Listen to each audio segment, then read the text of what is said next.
Hello and Assalamualaikum warahmatullahi ta'ala wabarakatuh everyone. Today I, Amr Daniel bin Abdul Azim Ravi, with my fellow group members will be discussing about the topic of expectation gap in audit. So without further ado, let's get started. Okay, what is expectation gap in auditing?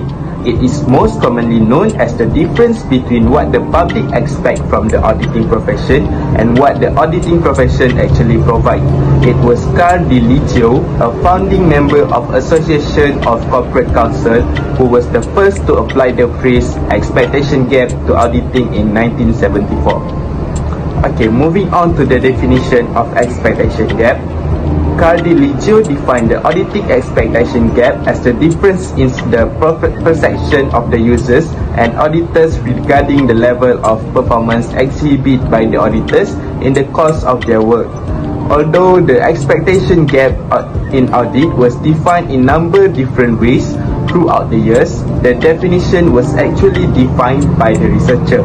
For instance, Ojo defined audit expectation gap as the difference between what the users of the financial statement perceive an audit to be and what the audit profession claim is expected of them in conducting an audit. That is all from me. Moving on to the next presenter. Thank you. Hi and Assalamualaikum. My name is Nur Shifa binti Ali Usman and I will continue this presentation by explaining about the causes of audit expectation gap. According to an analysis of the literature, there are some auditors state that the audit expectation gap is detrimental issue to the auditing professions, as the greater the gap of expectation, the lower is the credibility, earning potential and prestige associated with the auditor's work. And they also claim that the audit expectation gap is harmful to the public, investor and politicians. So, there are several factors that lead to the existence of an audit expectation gap.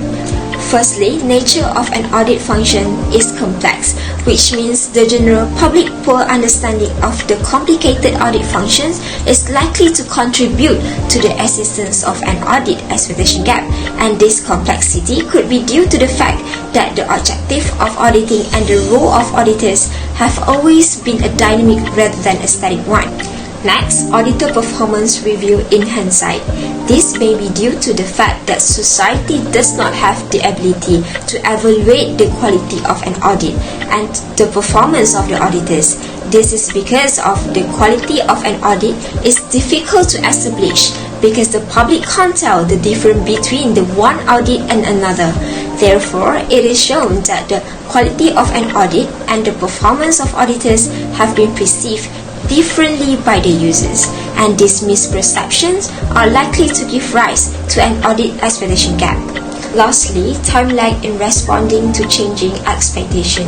An expectation gap may occur as a result of time lags between the accounting profession identifying and responding to continually changing and expanding public expectations. And corporate crises create new expectations and demand for accountability, which in turn lead to new demand on audit functions and eventually to changes in auditing standards and practice. Okay, that's it for the causes. So let's move to the next part, which is the solutions. So due to the negative impact of the audit expectation gap and the financial reporting auditing processes, researchers and auditing professional bodies have done several studies to identify effective solutions for closing the audit expectation gap.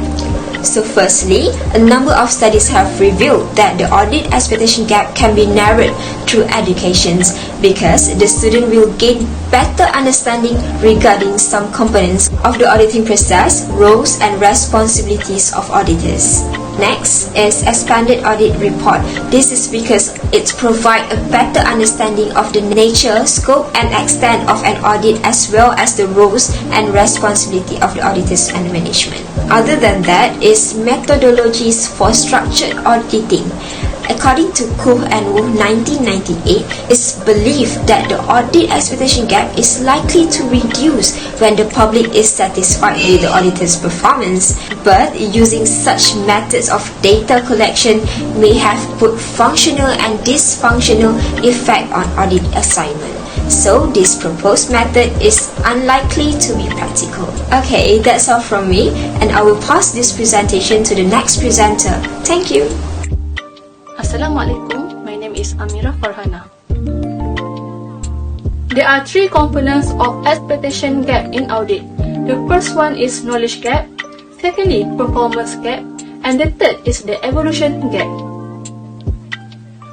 Knowledge gap is the difference between what auditors do and what the public thinks about what auditors do. This recognizes that the public can sometimes misunderstand audits. ACCA believes that the knowledge gap components referred to this is original to the literature on the expectation gap in the audit. Next, the performance gap is focused on areas where auditors do not comply with audit standards or rules. Audit firms are required to establish systems and processes to ensure quality in their engagement. Lastly, evolution gap. It exists in the area of auditing that needs development, considering the needs of the general public, technological advance, and how the overall audit process can be improved to add value. Assalamualaikum and hi everyone. My name is Sharifah Milisha Iswa binti Sheikh Muhammad Sham, and I will present about consequences and expectation gap in audit. So the first one is undermine the credibility earning potential and reputation associated with audit work. If there is audit expectation gap happens, it will be confusing the users. The users may lack of trust since the auditors has made a mistake during conduct the audit. Hence, the auditors are liable and has to bear of his or her fault. Second is head liable for clients. The client can sue the auditor for not discovering a material fraud during the audit. The lawsuit can be for breach of contract, a tort action, for negligence, or both. Next is head liable to third party under common law. The auditor also can be liable to third party under common law if the auditor did not discover a borrower's financial statement are materially misstated. Thus, the bank can sue the auditor. So hi, my name is Shikina binti Muhammad Zamri, and I will be last presented and another two consequences for expectation gap in audit. So fourth is civil liability under Security Law. Under Security Act of 1933, it does only with the reporting requirement for companies issuing security, including the information in registration statement and prospectus. So in this case, the auditor is responsible for making sure that financial statement is fairly stated beyond the date of the issuance, up to the date of the registration statement becomes effective, which can be several months later.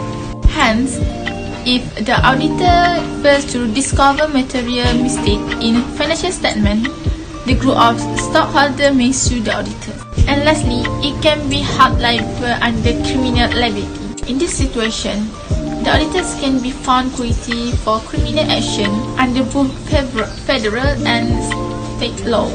If federal government found the auditor knowingly issuing an incorrect audit report, a person may face fines and imprisonment up to 20 for altering or destroying documents. In conclusion, from all the overall of the assignment, we can conclude that the auditor are one of the professional professions because it requires a skill, training, and high education in order being an auditor. Being an auditor is need to always be professional no matter what it is, and it needs a wide knowledge in doing audit. If the auditor did not able to do the audit according to legal, there are many causes and occur such as expectation gap in audit. Thank you, and that's all from us.